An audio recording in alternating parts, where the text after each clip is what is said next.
સમાધાન એ છે જેવી રીતે આપણા ઉપર કોઈ દુઃખ આવવાથી આપણે તેને દૂર કરવાનો પ્રયત્ન કરીએ છીએ, તેવી જ રીતે બીજાને દુઃખી જોઈને પોતાની શક્તિ અનુસાર તેનું દુઃખ દૂર કરવાનો પ્રયત્ન કરવો જોઈએ.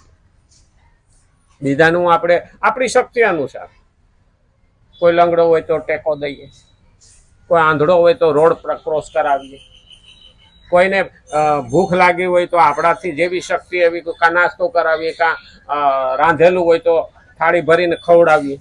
બીજાના દુઃખમાં મદદરૂપ થવું, તેનું દુઃખ દૂર કરવાની સાચી ભાવના હોવી જોઈએ. અંદરથી ભાવ હોવો જોઈએ, દેખાડા માટે નહીં હો. હા, નહીતર કે 25 માણા બેઠા હોય ને તો બોલાવે, હાલે હાલે કે 2 બિસ્કીટ હાલે કે 2 બિસ્કીટના પેકેટ લઈ જા કે હું તને ખવડાવું. એટલે ઓલા 25 જણાને ખબર પડે, એટલે ખવડાવી દઈ તો ખબર ના પડે. આપણા વડવાઓ તો બંધ મુઠ્ઠી આપતા અને રામ ભરોહે આપતા.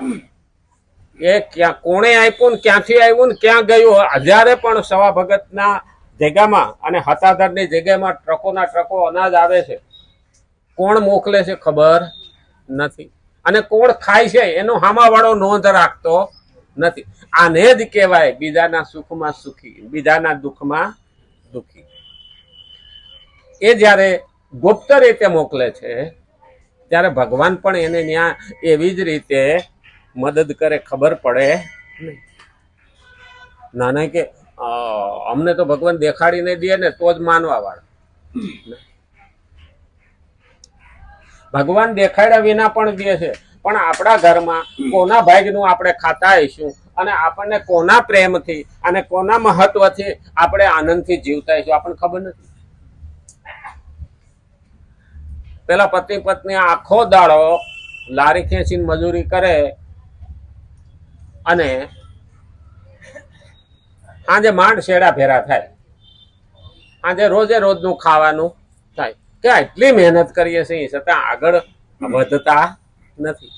ગુરુજી એક દી આવ્યા એટલે કીધું, બાપજી અમારા ભાગમાં આવા દુઃખો ક્યાં સુધી? તો કે ભાઈ તારા ભાગમાં જે કણકો છે એ પૂરો થાય ત્યાં સુધી તો તારે તકલીફ ભોગવવી પડે. આપણે નહીં કહેતા અંજળ પૂરા થઈ ગયા એટલે અહીંથી વિદાય થઈ ગઈ. એટલે કે કેટલો કણકો મારા ભાગમાં છે. એટલે ગુરુજીએ સમાધિ લગાડી અને કીધું, ગુરુજીએ સમાધિ લગાડીને કીધું કે તારા ભાગમાં 200 બોરી ઘઉં છે, અનાજ છે. તો કે મને એક આયરે ન મળે? તો કે મળે, પણ પછી તમારું જીવન પૂરું. એટલો કણકો છે. તો કે એક આયરે આલી દો ને, કે તો કયો ને ભગવાન ને કે અમને એક આયરે આલ દે. તો કે તો અનાજ તો હળી જવાનું ના, ક્યાં સુધી હાલવાનું, તું ક્યાં સુધી હાંસવી? તો કે જે હાંસવાય આ એટલે તો નામ તો મટે કે આપણો સમય પૂરો થઈ ગયો. ગુરુજી કઈ વાંધો નહીં, પ્રભુને વિનંતી કરી ટ્રક ભરાઈને આવી ગયો. 200 બોરી ઘઉં આ તારા ભાગમાં એટલા છે, આ ખાઈ લે એટલે પૂરું. એટલે ગુરુજી તો જતા રહ્યા, એ બીજી પંચાયત કરે નહીં. બૈરાએ કીધું કે એટલે બધું તમે ભગવાન વાહે એ કઈ માગી લીધું, આ 2 છોકરા ને 2 માણા આપણે, પછી આપણું ચારેયનું જીવન પૂરું. તો કે હોય. તો કે કામ કઈ, તો તને રોટલા કરતા આવડે, રોટલા કરતા આવડે? તો કે હા. અને હું થોડા દાદી મજૂરી કરીને શાકભાજી લઈ આવું, કે આપણે છે ને અહીંયા બીજા જે ભૂખા માણસ જાય ને એને ખવડાવીએ. આટલું બધું અનાજ છે, ખોટું હળી જાય એને કરતા લોકોના પેટમાં જાય ને. એટલે એની અન્નક્ષેત્ર ચાલુ કર્યું, 5 માણાથી ચાલુ કર્યું. અને 5 વર્ષ પછી ગુરુદેવ નીકળ્યા એટલે પૂછ્યું કે ઓલો ભાઈ કે 200 બોરી ઘઉં આપ્યા હતા ભગવાને, એ શું કરે? તો કે એનું ઘર ગુરુએ જોયું હતું, એનાથી દૂર થોડું ટોળું હતું. એટલે કે ઓલું ટોળું છે ને ન્યાય ભાઈ છે. ગુરુને તેમ હતું કે આનું પૂરું થઈ ગયું છે, કઈ 200 બોરી ઘઉં થોડા રે અટાણ સુધી. એટલે ત્યાં ટોળું હતું ને ત્યાં ગયો તો આ ભાઈ બધાને પ્રેમથી બેહાડીને જમાડતો હતો. એટલે કે આ હું કર્યું? તો કે મારા પ્રભુના લાડકા બાળકોને જમાડું છું અને મારો ભગવાન રાજી થાય છે. પણ કેમ? 5,000 માણસ રોજ જમે છે.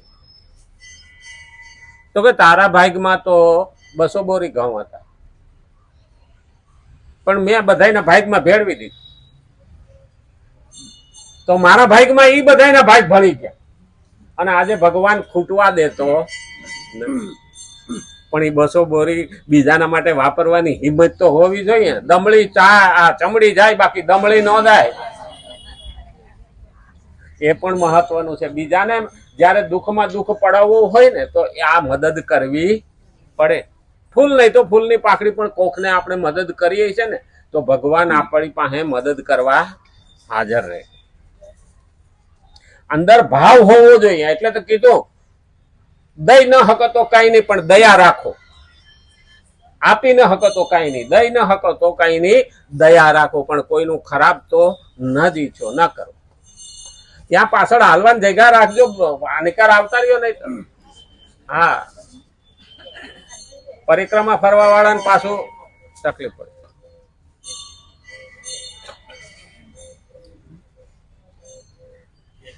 અને એટલે જ કીધું, બીજાના દુઃખથી દુઃખી થતા આપણી પાસે શક્તિ, યોગ્યતા, પદાર્થ વગેરે જે કંઈ પણ છે તે બધું આપોઆપ બીજાના દુઃખને દૂર કરવામાં લાગી જશે.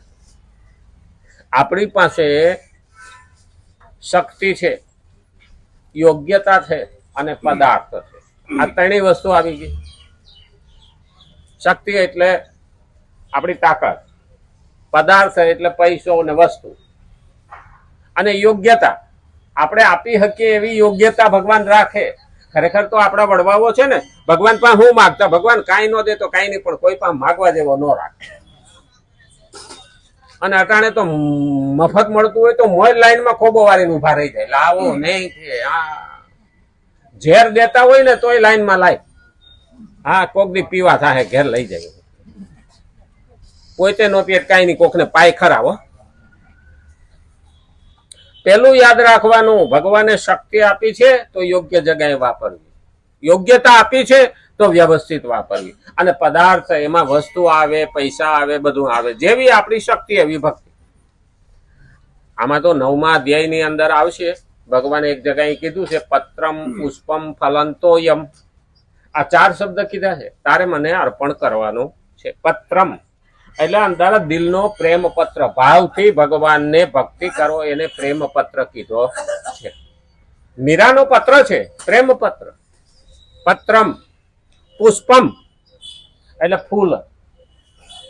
પુષ્પ એટલે ફૂલ. તો કયું ફૂલ? ફૂલ તો આપણે બધા ચડાવીએ છીએ, પણ ભગવાને અહીંયા શું માંગ્યું છે? તારા જીવન પુષ્પને.